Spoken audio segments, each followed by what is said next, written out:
Good morning all, and welcome to my first episode of INEPTT TV. This morning I'm going to take you through how to play INEPTT zombie game solo.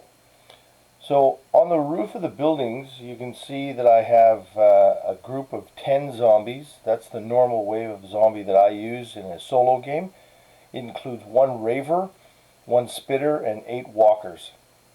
On the other roof you can see I have a rather eclectic mix of civilians. So at the back row, starting from the extreme left, is the pharmacy operator, the pharmacist. Then you have Cinnamon. She runs the coffee shop that's just off screen to the left. Then you have Mr. McLagan. He runs the Scottish Butcher Shop. And you have Al. Al is the operator and proprietor of the 7-Eleven that they're all standing on. Then you have 2 armed NPCs, non-player characters. These are regular civilians, so they have no special abilities, but they do have weapons. The other 6 that you see in front, they're just cannon fodder, so you got to try and get them away from the zombies. They're not very bright. And you have to roll for morale whenever the zombies get close to them, and they either run away, they hide, or they might even kill themselves. So the way I play zombie solo is I have an idea in mind. So what we have here is a small 2x2 downtown core, or a small suburb, maybe a small village. I have no vehicles in this one. I'm just trying to keep it simple. What I'll do is I'll take the 4 named characters, so the pharmacist, Cinnamon, McLagan, and Al. They will be, for lack of a better term, my inept team. So they're going to be in each individual store. They may or may not have to move. Sometimes it's best to leave them where they are. It really depends on how the game's going to play out. The 2 randoms with weapons I will probably put normally in a store of some sort. So you can see I have Athena's pet shop and the bookstore right across from the 7-Eleven. And over on the right, or sorry, the left of the 7-Eleven that they're all standing on, is a gun shop. Now you can do random finds in a place like a gun shop or a general store that somebody picks up an axe or a gun or something like that. That's really up to you. I always do it just for fun. It just adds a little bit to the game. But it also depends on how long you want the game to go and how many zombies you have and that type of thing. So, don't go overboard on your first games. Get used to the way the system plays and have fun with it. Now with the zombies, I do one of 2 things. If I have a game where I'm making my player characters or my team move through the town, then I will split the town up into quadrants and I will roll a random d6, and whatever roll I get, that's how many zombies will be in that quadrant. So it's a nice and simple way to get zombies onto the table so that it's not just a free-for-all. You might have 1 zombie in a quadrant, you might have 6. So it makes for an interesting mix for your team. And then you can set up however you want your team to react. You might want them to pass through the town. You might want them to take 1 building and hold it for 10 turns or 12 turns, whatever you set the game up to be.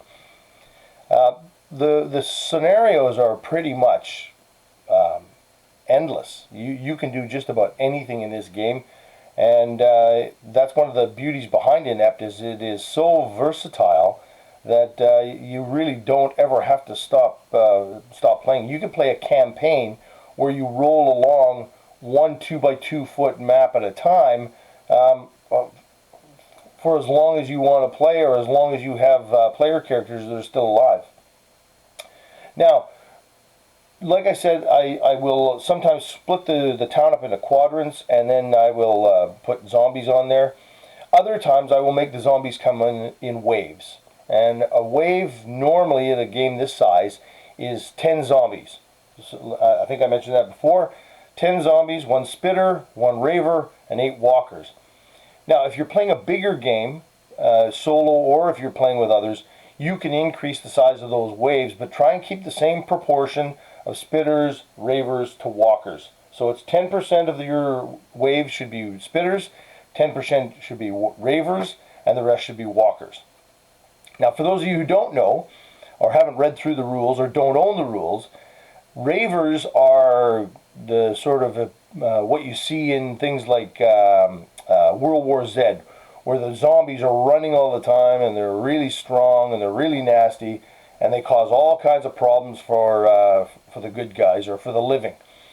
They can move 15 inches a turn, which outruns anybody, including Special Forces guys, and they don't tire. They can also jump 7.5 inches. So you see the height of the 7-Eleven where all the living are right now. That's about 4 inches tall. So a raver could jump on top of that roof, no problem.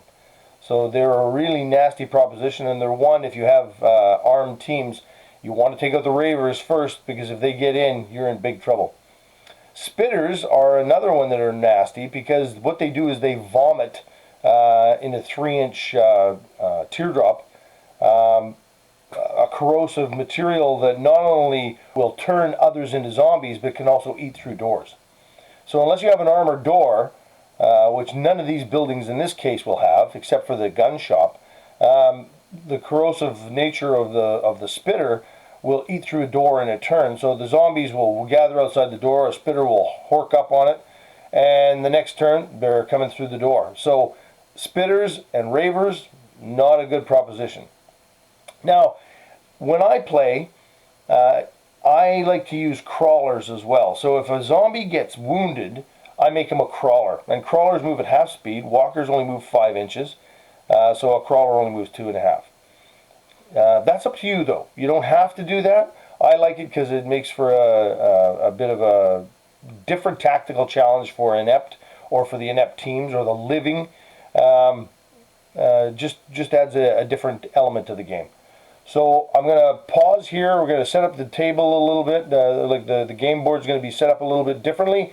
I'll take you through a quick walkthrough with the camera to show you all the buildings and all where I have everybody, and then we'll start playing.